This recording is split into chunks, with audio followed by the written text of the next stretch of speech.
Until recently, the southeast region was arguably the most peaceful part of the country, but now it has evolved into a hotbed of violence, with assailants notoriously referred to as quote-unquote unknown gunmen targeting state security institutions. Civilians are also not safe from the nefarious activities of these armed men, as numerous individuals have had their lives cut down in the southeast.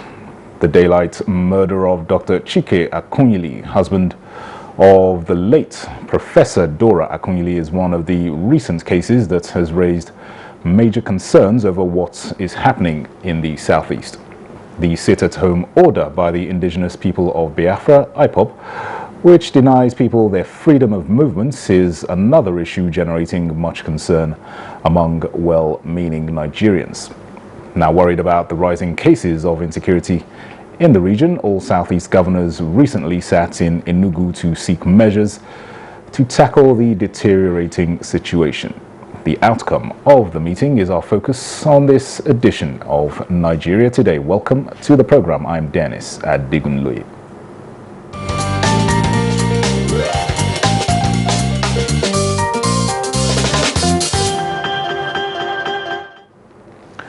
All right, with me in the studio to discuss the outcome of the Southeast Governors meeting, we have Jide Ojo, one of our public affairs analysts. Jide Ojo, welcome to the program.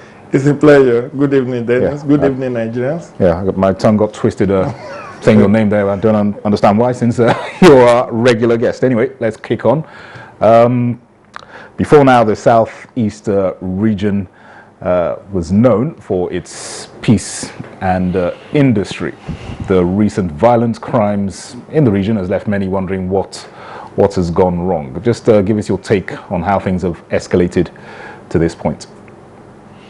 Yeah, you are quite spot on in your background that until very recently, Southeast Nigeria is one of the most peaceful, or perhaps the most peaceful geopolitical zone in Nigeria.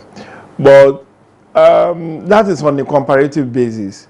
Don't forget that before the recent agitation of indigenous people of Biafra, we have had several years of agitation by the group known as Movement for the Survival of, Movement for the Actualization of Sovereign State of Biafra, that's MASOB, and led by Chief Ralph Wazurike. And they also agitated for self-determination for the people of Southeast. I think the escalation of this crisis in the Southeast is multivarious. Largely, the youth of Southeast are claiming that they've been heavily marginalized, both in terms of politics and governance. And this they consider is intolerable, and so they wanted out of the country. They want self-determination. Two, which is a corollary to that, is the fact that they also see this opportunity to press home their demand for Southeast to be swayed with the presidency in 2023. I said this as a student of politics. If you recall, in the Southwest, when June 12, 1993 election was nullified by the junta of Ibrahim Babangida, a group known as NADECO was formed, National Democratic Coalition, and that group mounted pressure alongside with groups like Afenifere and Odua People's Congress they mounted pressure, one, for the reactualization of the June 12, 1993 presidential election. And when it became obvious, after the demise of the symbol of that victory, that's Chief MKO Abiola, they started pressing for return to civil rule. And in 1998, something happened. The political elite of Nigeria wanting to assuage the feeling of marginalization, political marginalization of the Southwest, decided to concede that the presidential candidates in 1999 presidential election shall be from the Southwest. And that was what led the three political parties at that time to field two Yoruba presidential candidates, APP and AD, that's Alliance for Democracy and All People's Party, decided to field former Secretary to the Federal Government and former Finance Minister, Chief Oluyemisi Falai, while the People's Democratic Party fielded Chief Olusegun Obasanjo. But you know that it was agitation similar to what the Southeast people are going through now or manifesting now under MASSOB and IPOB that led to that concession that was given by the political elite of Nigeria in 1998. So I think the escalation of the tension in the Southeast is born out of the fact that they view that 2023 is close by. If they can intensify pressure, peradventure, the power will not only shift to the South, but will also be ceded to candidates from the Southeast origin. That's my hypothesis. I may be wrong, but that's the hypothesis. But we must also not forget that the crisis in Southeast is not only fomented by IPOB. I think there are some splinter groups that have also, like cancer, it has metastasized, and other groups are cashing in to commit criminality in the name of IPOB. All right, very good points there. In terms of, we know that security officers are now, shall we say, sitting ducks in the Southeast with these increasing attacks on uniformed personnel and their facilities. Would you say these attacks have received appropriate responses from the constitutional authorities? Well, you know, first, I would say yes, to an extent. Recall that, was it last year or 2 years ago, the federal government proscribed the indigenous people of Biafra, that's IPOB. And it was after that proscription, or before that proscription, their leader, Mazi Nnamdi Kanu, was apprehended, was put on trial. The group was proscribed. And of course, at some point, Nnamdi Kanu jumped bail, ran to UK, where he is also a national, until he was recently brought back, purportedly via Kenya. And that, again, is part of why this crisis has been escalated. Because if you look at it from the point of view of sit-at-home, which IPOB has ordered, sit-at-home is not the response you expect from a terrorist group. But they want to prove a point that, look, we are not violent people, we are not terrorists, we are only agitators, we are pressing for a better life for our people. Now, in terms of whether there is appropriate response, what I see is that, yes, federal government have tried to restrain itself from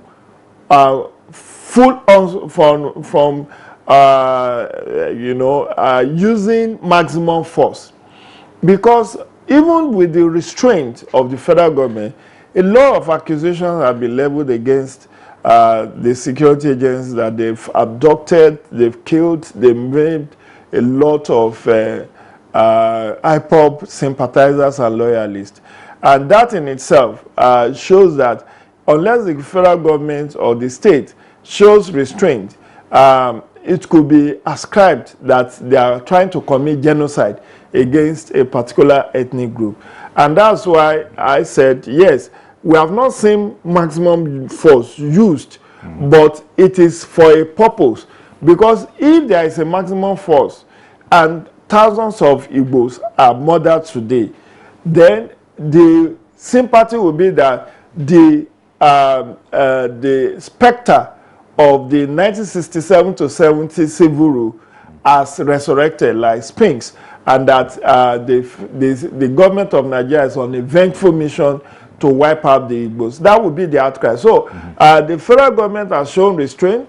They proscribed. They have also deployed military units to reinforce the police and other security agencies on ground. I think there is an operation that was launched yesterday or 2 days back, a military operations that was particularly in Anambra and the southeast, and with further spread to southern states. So I think in my own estimation, yes, the constitutional authority have tried not to use maximum force, but to try to see whether they can negotiate law and order. Even if you listen to the president's speech on October 1, which was last Friday, he actually did say the door of the federal government is open to dialogue with the separatist group. So it tells you that not all the options are on the table. Military intervention or use of military might, as well as dialogue. All right, so let's talk about the Southeast governors meeting. They obviously have condemned killings that have resulted and have agreed to collaborate and join hands with security agencies to stop the mayhem. How do you think this can be sustainably achieved? Well, I think part of the blame should go to the governors of the Southeast. The reason being that the federal government of President Muhammadu Buhari can point to no less than 5 to 10 federal government projects in Southeast Nigeria, notably the rehabilitation of some roads, federal roads, as well as even the second Niger Bridge, which this administration is sparing no resources to make sure that it completes before its exit in May 2023. That is unprecedented, considering the fact that we have had somebody from the southern, at least 2 presidents from southern Nigeria, who never did anything significant for the people of the Southeast. So this administration has done a lot. But what about the leaders, the governors and local government chairpersons in the Southeast? What have they been able to do? What can they show that they've been able to do? Look at the old waste that went on in Imo, for instance. Look at the deplorable situation in Aba, which is the industrial hub of Abia State. I think the governor should not have spared any expenses to make sure that Aba town is motorable, because you can't put that on the feet at the feet of the federal government. That's a state road. And even if it's a federal road, why can't you complement the effort of the federal government, knowing full well the revenue that you are generating from Aba Township as your industrial hub? What about Onitsha and Nnewi? These are industrial parks, industrial hub of the Southeast. I have been, this year 2021, I've been to Imo, I've been to Enugu. I can't say anything significant that the governors of these states have been able to do for their people. Yet, huge annual budgets are passed by the state assembly, they get federal allocation, they get ecological fund, but look at the state of erosion and ecological challenge that Southeast currently face.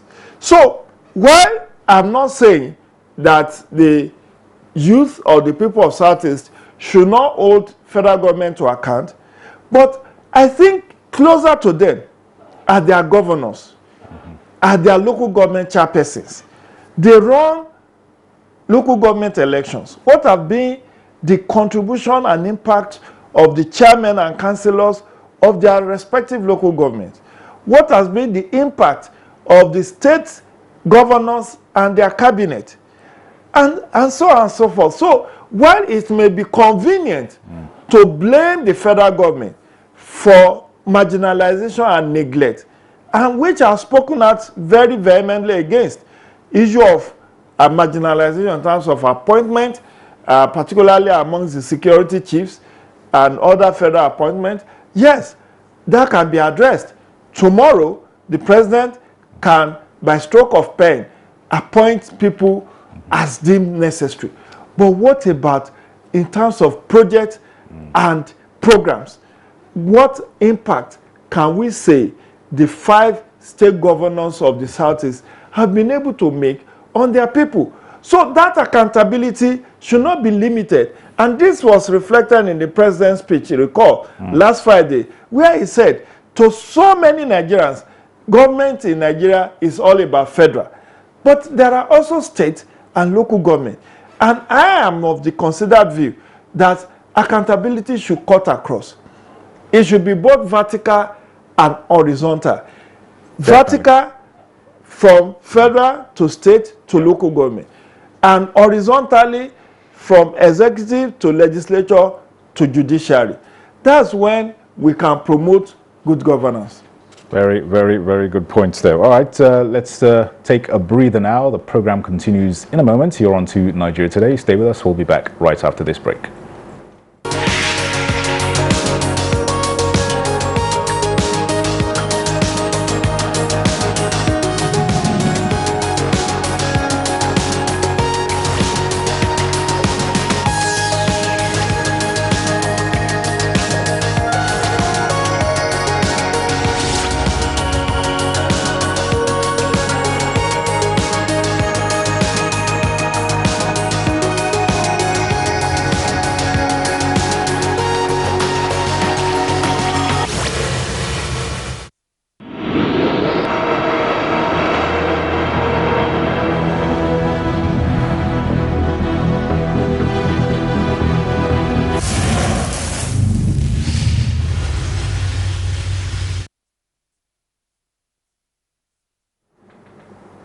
All right, you're welcome back. If you're just tuning in, the program is Nigeria Today on NTA News 24. We are discussing the outcome of the Southeast Governors Meeting. We have Jide Ojo, Public Affairs Analyst, with us here in the studio. All right, Mr. Jide, the Southeast Governors in their resolutions blamed those in the diaspora for the sit-at-home order and its enforcement. Do you think those abroad have the power to pull off this kind of massive disobedience of constituted authority from thousands of miles away? Well, the world has become a global village. So with internet, with social media, you can do a lot. I mean, it's not impossible that people, even from the farthest part of the earth, like Australia, having a video conference, it will be as if you are sitting side by side. Yeah. So it's not impossible for people in diaspora to influence what goes on within the country, which is why the president also has banned or suspended Twitter. You recall that even the suspension of Twitter is on account of certain purported, hate speech that was alleged to have been made by the president, as well as by IPOB leader. What I'm saying is that it's not impossible for Igbos in diaspora to have funded and to have incited the sit-at-home. But what I think, and which is why I blame the Southeast leaders, the leaders of thought, the Ohanes Indigbo, the governors, and all the leaders of thought in the Southeast. When there was a serious attack on the police and on INEC facilities, that's when they should have had this emergency meeting to say what's going on. The issue of sit-at-home started in August, and it was meant to press on the speedy trial of their leader, that's Nnamdi Kanu. But this crisis preceded August because the burning of INEC offices happened around April, May, June. So, if at that time there is something we call in conflict management, or something we call early warning signs, the early warning signs were there that these people are trying to make a point by attacking INEC facilities, by killing police, by setting prisoners free, as was the case in Owerri prison, where over 3,000 inmates were set loose. And I'm not sure whether half of those people have ever been reapprehended. And that has even worsened the already bad security situation in the south, because we cannot divorce that jailbreak that took place in Owerri from the escalation of the crisis, the killings that has taken a new dimension in the southeast. So what I'm saying invariably is that, yes, the capacity of Igbos or Nigerians in diaspora to issue those threats is not in doubt. But the enforcement, they are not the one that is enforcing it. Some people are enforcing it. How is that enforcement possible when we have constituted authority? There is DSS, there is police, there is the army.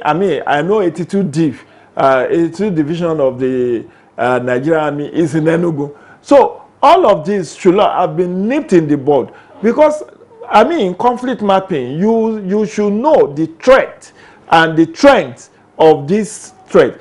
And it should not come to this situation where INEC itself is now sounding alarm about whether it will be able to go ahead to conduct election in Anambra in a month's time, exactly 1 month from today, because the election is to hold on November 6th. But be that as it may, better late than never. The most important thing and the message I have for the Southeasterners is that, look, you don't cut your nose, you do not cut your nose to spite your face. They are the one bearing the brunt of this. Now, Emirates Airline that is flying directly to Enugu has suspended operations. Very soon, you may not have any flight going to any of the southeastern states. Then you are constrained to go by road. And going by road, you could be kidnapped. So, and southeast, we must let them know, is landlocked. It's only, you can only access southeast through air and through land. You can't access it by water. So invariably, if you make the state, the southeast, ungovernable, the people of the states in the southeast are the ones that will bear the larger brunt of that crisis. And their greater investment is in those places. I know that there is significant population of Southeasterners in other parts of the country, in Lagos, in Abuja, in Kano, and every other place. But many of them have their homes, their country homes, in their villages. Yeah. So look at what happened to the former APC spokesperson in Lagos State, Joe Igbokwe, whose country home was set ablaze over the weekend. What has that got to that?